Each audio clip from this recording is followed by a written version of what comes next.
I'm Michelle Anderson. I'm an attorney with Fisher Phillips. Some of you I have met or you've been here before. Good to see some familiar faces. I always say thank you because you could be doing anything today like eating fabulous food, but you're going to listen to me talk about law and boring things.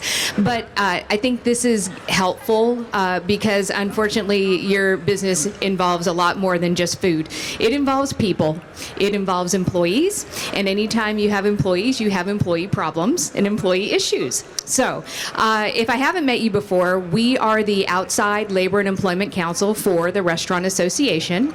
And so the good thing is if you have quick questions about, tips. I've got a terrible employee. I've got a hiring question. If you're a member of the Restaurant Association, you can contact me. Usually you'll go through the LRA first and then they'll connect you with me and then I can give you some quick advice. Or if you have something much more serious, if you actually have a wage and hour audit, you get sued, you've got a charge of discrimination, you need a handbook, you need supervisor training, we can bring you on as a client and do some other services for you. But the reason that I really got into this area is because I truly believe that employers want to do right by their employees. Your employees are probably one of your most important assets of your business, right? Because unhappy employees are unproductive employees, and turnover is time consuming and expensive. And so I really think that when we focus on having good employees and treating them well, they stick with us and they provide really good customer service. And so that's why I spend a lot of time doing compliance, but I litigate too. So if something really bad happens, we're there no matter what. We're also a national firm, and so we're over 40 offices now, over 600 attorneys across the country. And this is all we do. I always say I can't handle your divorce, your custody, your will, but if you got an employment problem, we got you. So today we're going to talk about tips. Some of this we've talked about before. Obligatory legal disclaimer. I'm not giving you legal advice. I'm going to tell you some things about the law. If you need legal advice, we can talk about bringing you on as a client. Okie dokie. So some of this we have talked about at past presentations because it is really important. I will tell you, the questions I get the most from members are about tips and gratuities and overtime, and then other things like reasonable accommodations, right? Those are probably the big things that I get questions about from members. And while we have talked about these things many, many times, because I've done this now, I've lost track of how many years I've been at the showcase doing this. But even though we have talked about this many times, it's really going to matter now when we start talking about the no taxes on tips and overtime. And so now we've got to really be paying close attention about how we're doing things when it comes to tips. All right, so tips are something that the customer decides whether or not they're going to give it. They are not compelled to do it, although I will say a lot of us are probably feeling compelled to tip a lot more these days. Everywhere we go, I'm like, you just handed me a cup of coffee and you're asking if I want to give you a 25% tip on my Square application. But nonetheless, as the customer, we are free to tip or to not, and in the amount that we so choose. And so that is what a tip is, and that is what we can use for purposes of taking a tip credit. So if you're paying people less than $7.25 an hour, you can use tips that customers choose to leave toward that tip credit. Things that you need to be aware of with tip credit, and tip pools. Of course, only people who are tipped employees can be in the tip pool if you're taking a tip credit. We'll talk in a minute how there's been a little bit of change if you're not taking a tip credit. Managers can never, ever, ever share in the tip pool. If they get a tip themselves, so say they're out there bustling and some customer's like, hey, thanks so much for the help, and they slip that manager a $20 bill, yes, that manager can keep that $20. But they cannot share in the tip pool or be tipped out at the end of the night. The business cannot retain any portion of any tips for the business itself. You may retain those for purposes of them paying them out on the paycheck later, that's a different story. But when we start messing with people's pay, that's when they get upset. That's when they visit the Department of Labor, although there's not that many people working there right now, but they could go to the Department of Labor. But I assure you, there are no shortage of plaintiffs' attorneys out there right now who are looking to bring suits under wage and hour laws. And I will tell you, I am busier now than I was during COVID. The amount of litigation and claims that we are seeing has just skyrocketed. So when you mess with people's pay, they get upset, they go find out why. You do need to disclose if you're taking a tip credit. You need to disclose to them that you're taking the tip credit. We recommend that that be done in writing, that you have them sign a notice of the tip credit, as well as that you post it too. The regulations under the Fair Labor Standards Act, which is the federal law that governs this area that we're talking about today, does require you to put them on notice, but we all know that unless it's written down, what happens? They develop amnesia, and conveniently develop amnesia that you ever told them anything. So I really do like having those things written and signed. So again, if you're going to take any type of tip credit, that means you're going to pay them a cash wage that's less than $7.25. You've got to tell them exactly what that cash wage is. So if it's $2.13 or if it's $5 an hour or whatever it is, because I know sometimes we pay our bartenders a higher cash wage and we take a less tip credit than we do with our servers. And some of you are just not even doing this at all anymore. You're not even worrying about the tip credit. But because I'm still getting questions about it, I assume that we still need to be worried about it. You can't take a credit more than the actual tips that they're received. If they don't get enough tips, of course, you've got to bring them up to minimum wage. And if you don't put them on notice that they are a tipped employee, then you could completely destroy the tip credit if it turns out that they were never notified that they were tipped employees. Don't assume that people understand how they're paid, particularly in this industry where a lot of times we're their first job, and they don't know about tips, and they don't know about overtime, and they don't know any better. So we don't want to assume that people know things. That gets us into trouble all the time, not just with employees. All right, so if you do not take a tip credit for anybody in your establishment, then you could have a tip pool that includes your back of the house folks, so long as you're not taking a tip credit on anybody in the front of the house. But again, you've got to make sure that you've disclosed to everybody what you're doing. You want to make sure you've disclosed, this is how we're doing the tip pool. I was just talking with someone. They said, well, we put everything in that we get every day, and in the pay period, we collect that, and then we distribute it back to everybody on their paychecks at a prorated amount for what they worked over the pay period. And I'm like, that is fine, so long as we've given transparency to our employees what we're doing. Because when employees are not seeing those tips coming to them at the end of the shift, of course, they're thinking we're keeping them. We're not keeping them, but again, we imagine some great things sometimes in our head that aren't really there. So we want to make sure that there's full transparency as to what we're doing with their tips. And for example, if they're so for example, if you destroy the tip pool, and I'll go back just briefly, if you are having tipped and non-tipped employees in the tip pool and you destroy that tip pool, the penalty is not that you just give the tips back to the person that they were taken from. So for example, say you had a manager in the tip pool, the penalty is you've lost your ability to have that tip credit at all. So say you were taking a $5.12 an hour tip credit, you've lost that. Now you're going to owe that back, plus the tips that you failed to give to the correct employees, and then multiply that by 2. And so I have actually seen businesses almost go out of business over this. So I emphasize this a lot, and I don't want to be hysterical about it, but because it continues to come up where people are not handling the tip pool correctly, you're looking at up to 3 years of exposure. And again, it's not just the unpaid, improperly captured tips, it is the tip credit itself. So we have to be aware of that. I get a lot of questions about, should we have separate tip pools if we're going to have tip pools? I think that a lot of times that does make sense. If your business is separated where you have the bar separate from the service, that can make sense to have separate tip pools, and that's okay. You can do that. You don't have to have everybody in your establishment that's a tipped employee in the same tip pool. You could certainly divide it between bar and then front of house, and then your back of house, of course, they don't get to share in the tip pool if you have tipped employees in the front or in the bar. Okay, so service charges are not tips. I know I have said this so many times, but service charges are not tips. They are not something that the customer is typically free to choose whether or not they're going to pay that charge.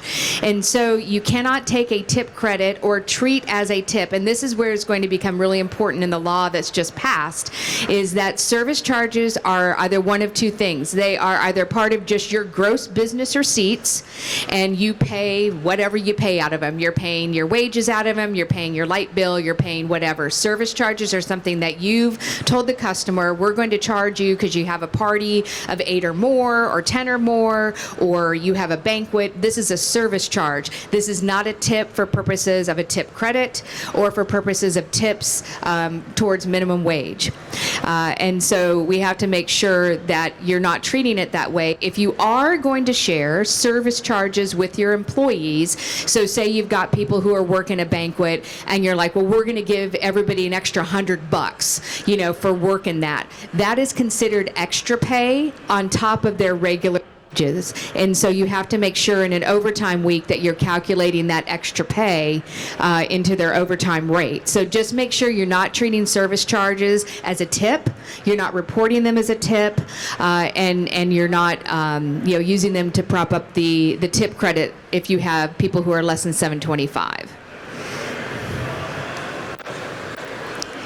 Okay, mandatory gratuities is just really another way.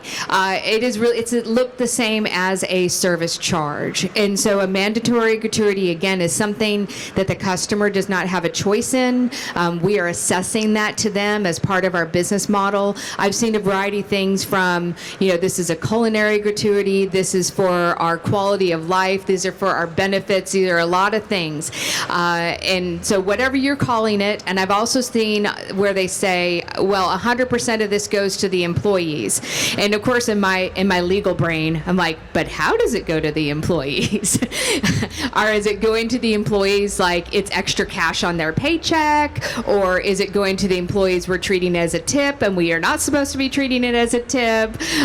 Is it going into a common fund from which we pay our benefit programs? Like, how is it going to the employee? But the important thing is that if you have a mandatory gratuity, again, we cannot treat it like tips for purposes of reporting that as a tip for their wages or for purposes of taking a tip credit. Just like service charges, it is part of your gross receipts, and so whether or not you share that gratuity with the employees is up to you. But certainly if you are sharing that, whether it's taxable to them as income. So going back to my example, do you have a benefit program and all that money is going towards a benefit program, or are we literally giving people extra money? And so we have to make sure that we're categorizing that, properly. Okay, so just a refresher, if they work over 40 hours a week, so non-exempt employees, these are people, typically your bartenders and your servers and your hosts and your bar backs and dishwashers and all of those folks. Make sure that they are getting paid if they work over 40 hours a week. If you have more than one establishment and you're sharing employees between multiple establishments that you own or operate, even if you have a separate tax ID number, you are still considered a single enterprise for purposes of aggregating hours worked towards overtime. I've seen a fair number of businesses get hit with that surprise. If you get sued or audited by the Department of Labor or sued by a private plaintiff's attorney, they will seek to determine what other businesses that you own or operate and whether there's some sort of common control there and whether you're sharing employees. So if you do have people that you're sharing with your different businesses, make sure that we're doing the overtime correctly. So this is going to be available to you. I love doing math in a presentation. Not really. But, basically this is just to sort of illustrate that we sort of get to the same result with how people are paid when we take that tip credit. And also to remind you that no matter what, your tipped wage is still, if you're doing $7.25 on a tipped employee, it still comes out to be $10.88 an hour. You can never, however, take more than the $5.12 an hour tip credit if you're normally paying them $2.13 an hour. I've seen people think, oh, well, we just multiply $2.13 an hour times 1.5, and that gives us our overtime wage. No, the overtime wage is still 1.5 times $7.25 less the maximum tip credit that you can take. And so again, that's only $5.12 an hour if you're paying them $2.13. So this is where I say math gets very complicated. I never thought I'd do so much math as a lawyer, but Excel has become my friend. But I am not an accountant and I'm not a tax attorney. So, all right. And also, another example where if you've got people who are working in dual positions. So I don't know if there is as much of this going on right now that the market is starting to soften a little bit and we probably have a little bit more competition for jobs. But I know that there have been plenty of times where we have people, they're like, well, they're the maintenance person in the evening and they're the kitchen person during the day. And so we got to make sure that if we are have people who are doing dual jobs, that we're making sure that we're doing the regular rate properly in an overtime week. And you typically do that through the blended rate, and that's what this example on the board is about, using the blended rate between the two jobs. You can, however, under the regulations, with proper notice, and I always say, get that notice signed so they don't forget that you told them you're going to do this. You can do where they are paid overtime for the job they work in overtime. So I have seen businesses do that, and there is a special regulation that allows us to do that. But again, I do have them sign a notice that says, rather than doing this, the blended rate calculation, we're going to pay you time and a half on the job that puts you into overtime. So that is another way to do it. And some of this comes down to how fancy your payroll is and how many people you got running it. Because I'm always mindful there are lots of things that we can do, but sometimes we've got one person wearing 5 hats. They're your HR person, they're your manager, they're your payroll person. So you have to also do what makes sense for you. But again, sort of the common theme is notice and transparency of what exactly we're doing. Okay, let's get into the changes in the laws. And I'm going to preface this by saying, once again, I am not a CPA and I am not a tax attorney. I have, however, gotten some guidance from our folks that do employee benefits and some tax-related matters. And we don't know a lot yet.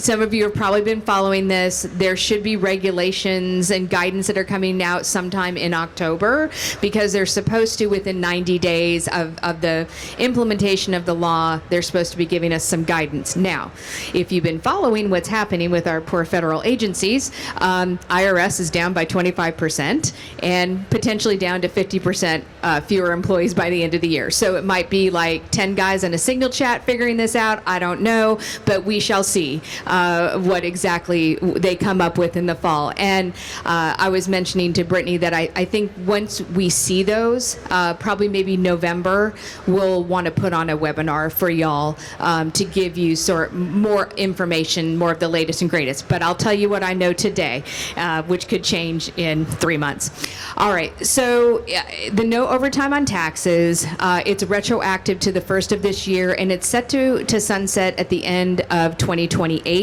And so this is lessening the individual tax liability for the employee. It's not changing your payroll taxes.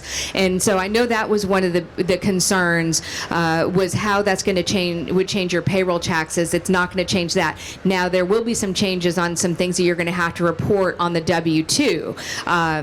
That will change. But what this does is it gives a maximum deduction of $12,500 for individuals and $25,000 for joint filers.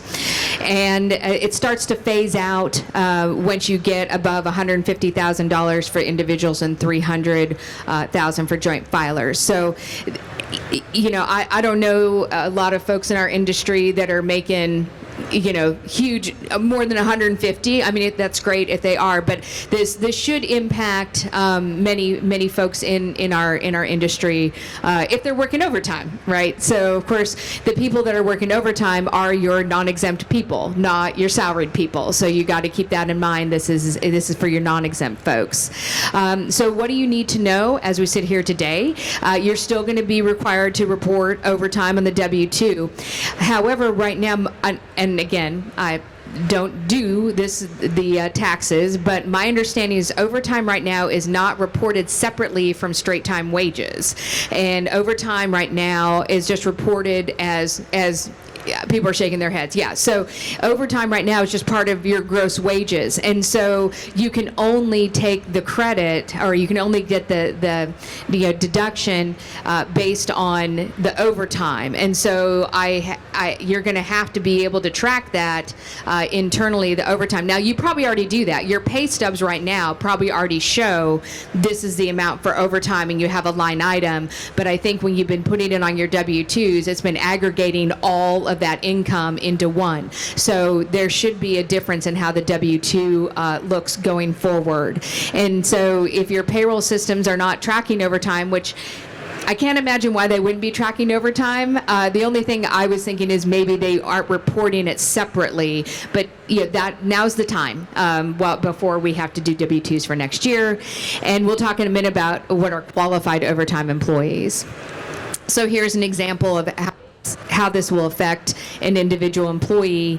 If they had $10,000 of overtime, they're a single filer, and the standard deduction, which I know the standard deduction can change from year to year, but I think we use this year as an example, that's going to drop their taxable income down, that amount that they got on the $10,000 in overtime. So it should, lessen their tax liability for them.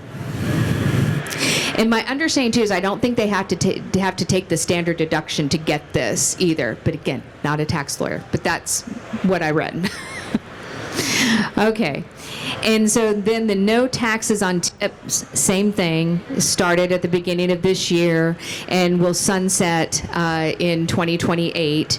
And this is for qualifying occupations. And so we don't know what the qualifying occupations are yet because we don't have the list that we'll see maybe sometime, hopefully in October. But I would hazard a guess that we're probably going to see bartenders and servers and, some people that are commonly considered tipped employees, but not going to be our back of the house people. So that we'll just have to see. So again, this is lessening their personal tax liability up to $25,000. You will be required to report the tips, of course, on the W-2, and so you'll have to have a separate line item for that, of course, too, for the tips. And so if you are not tracking tips right now, particularly if you're all cash, you're going to want your employees to be reporting that so they can get the benefit of this. This should hopefully incentivize them. So make sure that you've got a way to track it.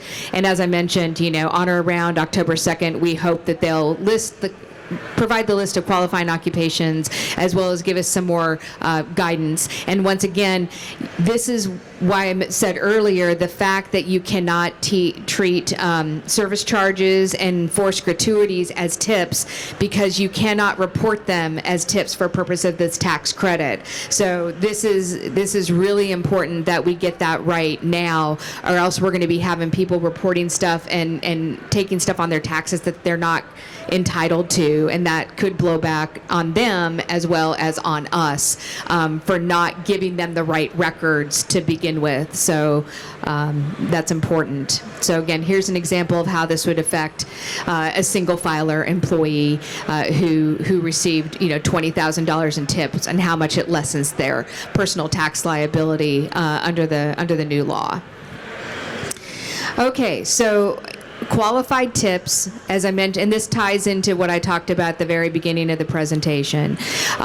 qualified tips, they have to be given voluntarily. Just like any other tip, it's my choice to leave it or to not leave it. It's my choice, the amount of how much I leave for that person. There's no negotiation. It's determined by me, and it's not mandatory because you provided me with a service. And right now, the law says cash tips, but it's defined broadly. So actual cash, which I know a lot of times our employees might not be reporting the cash, and that's kind of unfortunate because, you know, when you don't report all of your tips and that doesn't get treated and taxed as income, you're hurting yourself down the road, like when you're going to go file for Social Security if there's anything left. But that's a whole separate problem. But that money is also not getting into the pot either for Social Security. So I think hopefully this will incentivize people to report all of their tips, and so they'll be able to, you know, utilize that to lessen their tax liability at the end of the year. But right now it does include actual cash tips and those charged on a credit card, as well as those that are in a tip pool. So going back to what I was saying earlier about how if you've got like back of the house people who are in a tip pool because no one in the establishment is under 725, right? We're not taking a tip credit. Your back of the house people could actually benefit from this law, you know, because they could report those tips. Otherwise, if you only have people who are under 725 an hour who are in the tip pool, your back of the house, of course, are not getting tips and won't get the benefit of this. Anything that's a non-cash item cannot be considered a tip. So if you give them, you know, a gift basket or, you know, a gift card or tickets or T-shirts or, you know, those things are not considered tips for purposes of a qualified tip under the no tax on tips law. And again, tips can only go to those who customarily regularly receive, which again could potentially hurt our back of the house people. This is why we need to see what they come up with as far as the qualified employees in October, hopefully if that comes out in October, because they could be excluded if they were not considered someone who was a tipped employee. And we know, if you've been following the Fair Labor Standards Act forever, you know that typically back of the house were not considered tipped employees for purposes of taking the tip credit. So this is where these laws don't always grow up together, and so whether they fit well together is a whole nother story. So we will see what happens. But for right now, we need to be assuming that our tipped people are the, you know, your servers and your bartenders, your hosts and maybe bussers and things like that. We don't know what will happen for sure with back of the house. And then, you know, overtime only applies to overtime that's required under the Fair Labor Standards Act. And so if you give people, you know, extra pay for working a holiday, like hey, we paid double time on a holiday, that's not going to be considered, you know, for purposes of deduction under the no tax on overtime rule. So this is just the fancier you are, like I said a minute ago, the fancier you are with how you pay people, sharing your service charges and gratuities versus making them part of your gross receipts, how you process the tips, how you do your overtime. This is a lot of internal things that you need to be worrying about, you know, with your payroll provider or if you do your payroll in-house.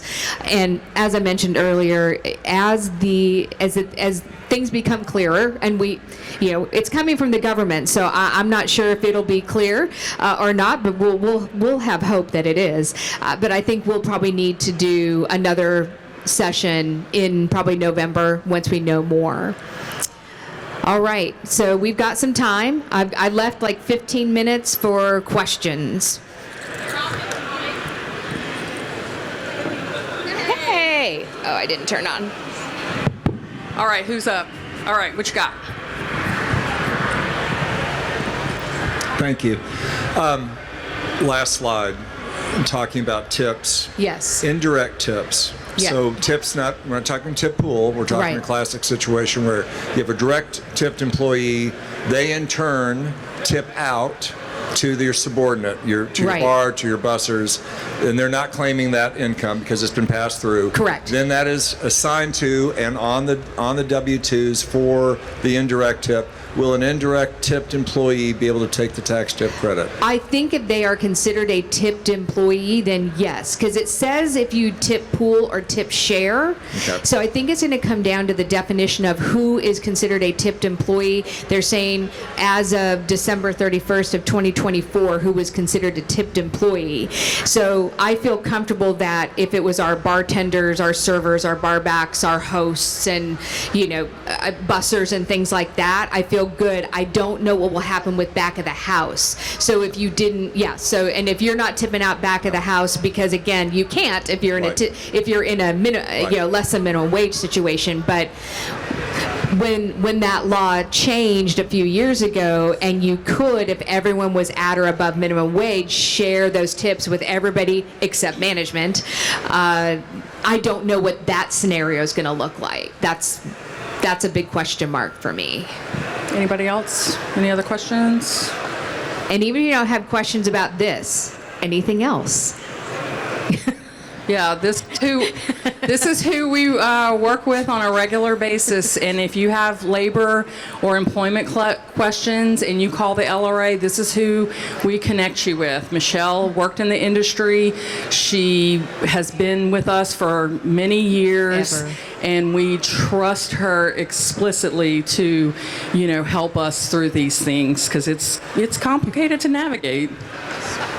Thank you, Wendy, if you're opening up 15 minutes of free legal. All right. Couple years. I'll do my best. Couple years ago, you presented uniform rules. Yes. And I'm not, and everything is the same on that. Correct. And I don't know, for the benefit of the group here, if you You might like bet. to touch base on that. But as we think about something like that, are there any other unique legal issues for the restaurant industry that you can think of beyond what you just presented? Sure.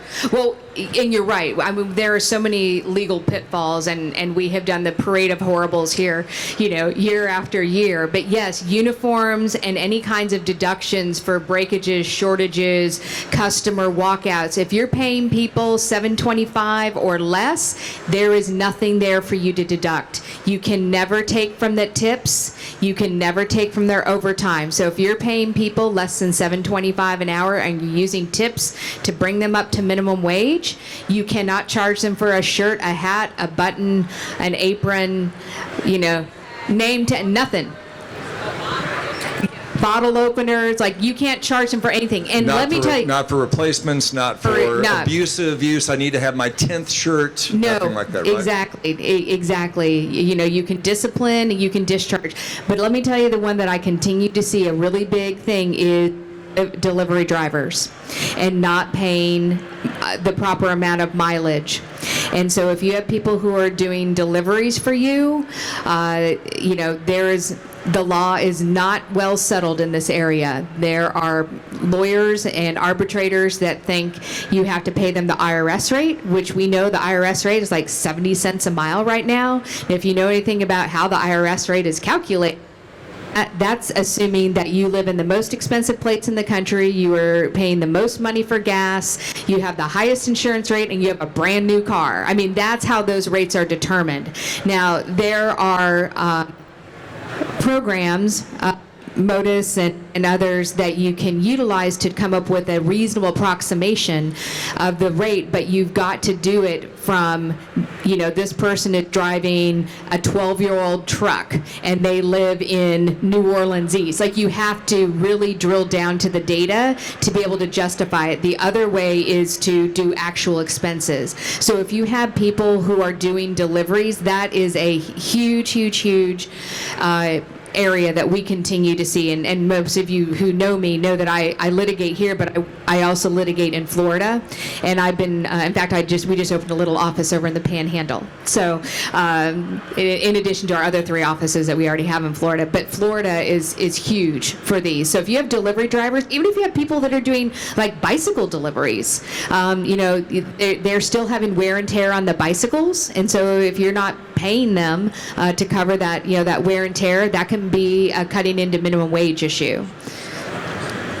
What else? Anything? I'm just curious about the uniform thing. I don't know much about it. Oh my gosh. just piggybacking off of what he said about the uniforms, could you revisit how that Right. $7.25 or below cannot be charged? Sure. So if you have people who are making $7.25 an hour or less, see, the federal law entitles you to be paid at least minimum wage for all hours worked and time and a half over 40. And so we cannot do anything that takes away from that base wage. And so if you're charging $15 for a shirt, you're taking away from my minimum wage. And you cannot take that from my tips because tips have to be paid free and clear to the employees. And if you were to charge that from the tips, say this is. Is it on? Is it on? Is it on? You can use this one. All right. I'd say this thing's got my lipstick now. But yeah, so if you're saying, all right, it's $15 for a shirt and you make them pay from their tips, well, now you've converted the tips to the employer and you've kept those tips. So you basically have to provide the shirts if there's any. Now, if you want them to say, look, you got to wear black pants and a white shirt and black shoes, that's wash and wear. It's part of your regular wardrobe. You could wear it here. You could wear it at 20 different restaurants. That's fine. But as soon as you're like, we want you to wear this shirt with our logo, this apron, blah, then you're running into a problem with your minimum wage folks. Now, if you pay them over minimum wage, so say you pay them $10 an hour, well, then you have the difference between $7.25 and $10 an hour that you could charge them, but you got to make sure that in the week that you do it, that you don't drop them below minimum wage. So say they only work for you 10 hours the first week and you're charging them $100 for a uniform, you might very well drop them below minimum wage. So those are things that you got to be mindful of. And as I mentioned earlier, once you make that mistake, you could be on the hook for up to 3 years of those mistakes. And it depends, a uniform is one thing.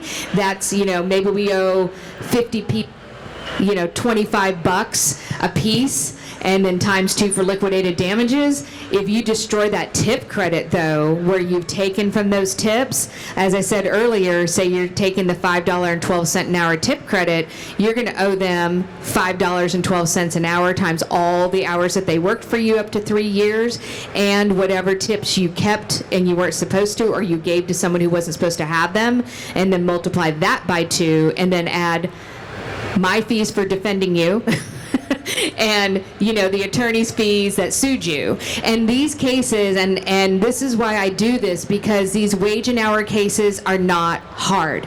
You either paid them correctly or you didn't, and you either have the records or you don't.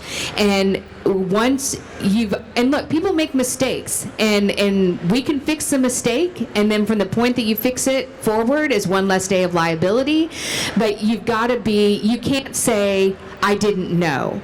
Ignorance is not going to get you out of this. You're still going to be on the hook. And that's the problem, is these laws presume that you know what they are, you know where they are, and you know how to interpret them. But that's why you have us to bring these things to your attention, so that way you don't get into trouble, because it sucks, particularly when you get sued by a plaintiff's lawyer, because their whole goal is to churn the fees. Like, I've had cases where someone is, maybe they get $5,000, the lawyer gets $50,000, because cases, particularly in our industry, they're not worth a ton. They're worth a ton if there's a class action, right? If we collectively aggravate people together, but individually they're not usually worth a lot of money. But the attorney's fees are what's going to kill you on both sides, because if they recover a penny for their client, you're on the hook for their reasonable fees and cost. So. Anyone else? We got lots. We got lots of time. Okay, so what I heard was, if we have a party of 20 and we gratuity that party, it does become a service fee. I understand that. We then take that, pay it in, their taxes come out of that individual tipped employee onto their check, and then the taxes come out, but we put the rest of that 20% back to them. So is that considered a tip at that point in the government's eyes, or No. is that considered additional pay? It's additional pay. The origination matters. So how that money originated was as a service fee that you tacked on to the customer's bill. And so it originated as something that they had no control over whether to leave it or to not. So no, that is considered extra pay and not a tip for purposes of the tip credit or for this tip law. Yeah, which is why I'm like harped so much on that. You know, for the longest time, it mattered from the wage and hour standpoint, but now it actually matters from a tax standpoint. And I think it's gonna be messy.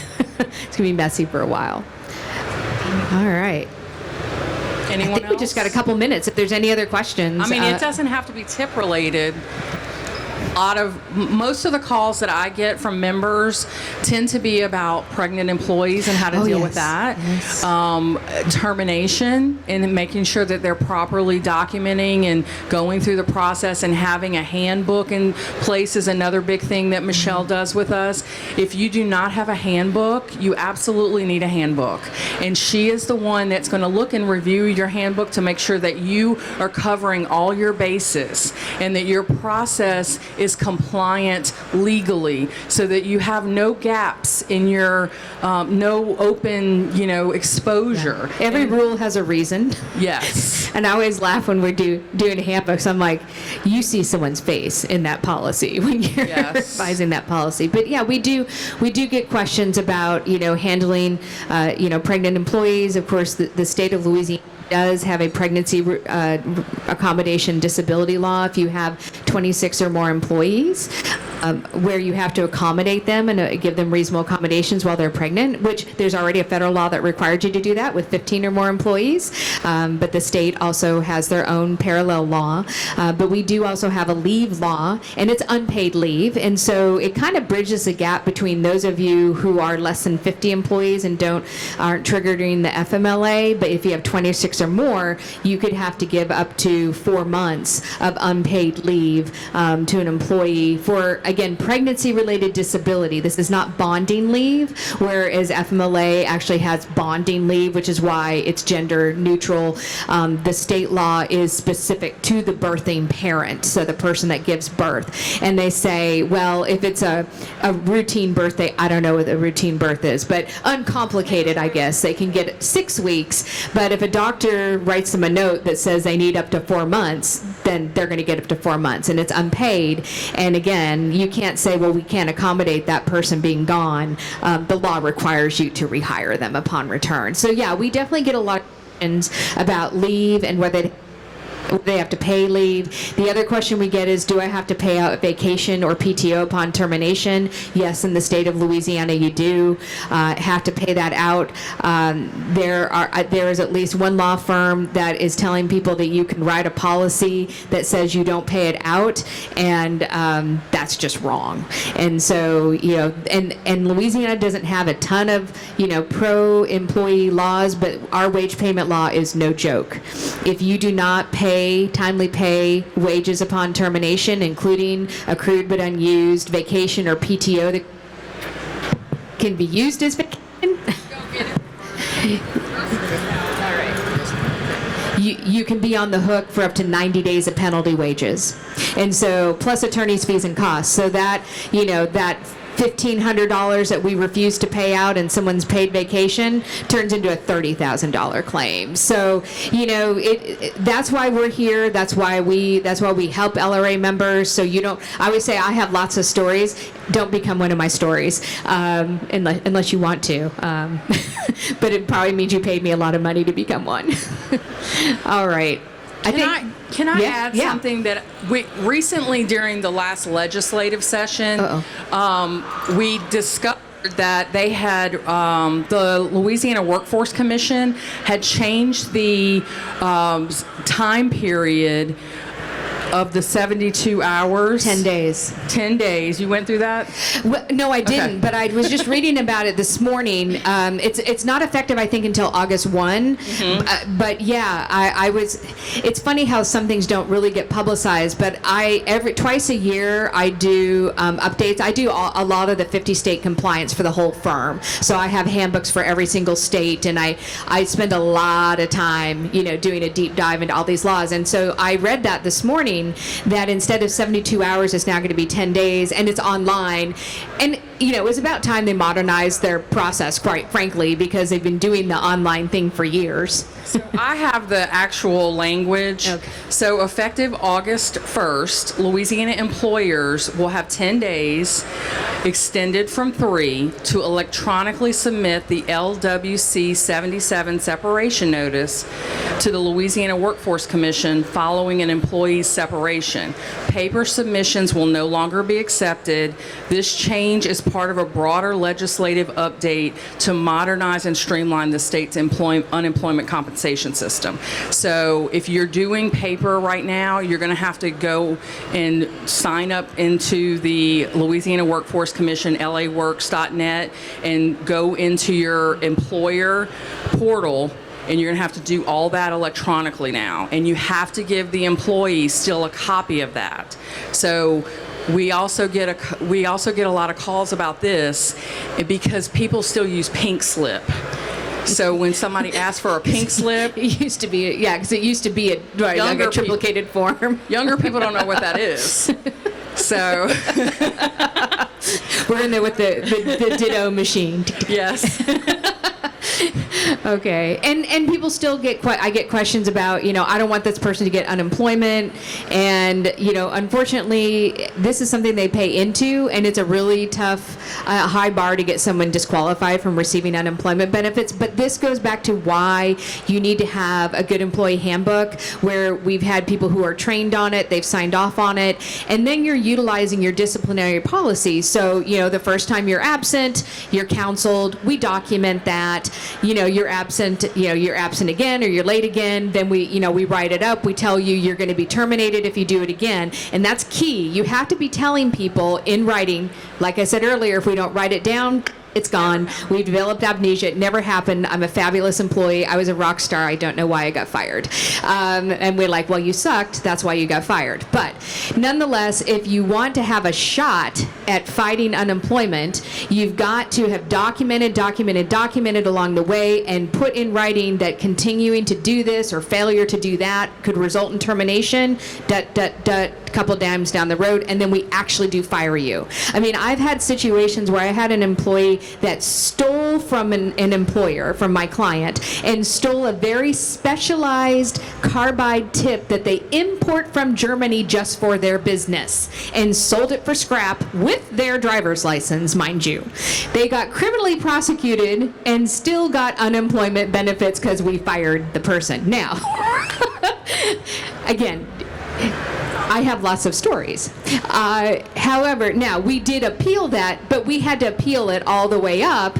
And of course, by the time the appeal was done, the guy had gotten all the benefits to which he was entitled. So the slap on the wrist was, well, you can't get any more until you have so much in earnings. I mean, now the guy was criminally prosecuted for what he did. So I guess that's another thing. But, you also have to look at too, like, how much is really getting charged to your benefits. I got a question the other day, and they were really upset that they were getting charged at all. And I said, well, how much are they really getting charged? Because I looked back up to 5 quarters to see who you worked for to determine, and it was like 3%. I'm like, so they're like, it's not that.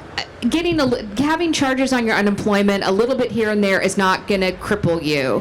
And so sometimes you have to determine whether or not this is a hill you want to die on. Like if this is a terrible employee and you documented, and you finally fired them and you really feel strongly about it, that's one thing. But also be mindful that sometimes employees are utilizing the unemployment benefits process to get you on record for sworn testimony about something else that's going on, like a charge of discrimination or a wage and hour lawsuit. So if you show up to an unemployment telephone hearing to participate and they've got a lawyer and you don't participate.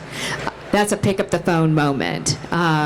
anyway, we could do this all day long, but thank you. Appreciate you coming. This presentation will be available to you. Yes. We'll plan to do some kind of webinar maybe in November once the no overtime, no tax on tips, and no tax on overtime regulations are a little bit clearer. And anyway, enjoy the rest of your day. Thanks so much.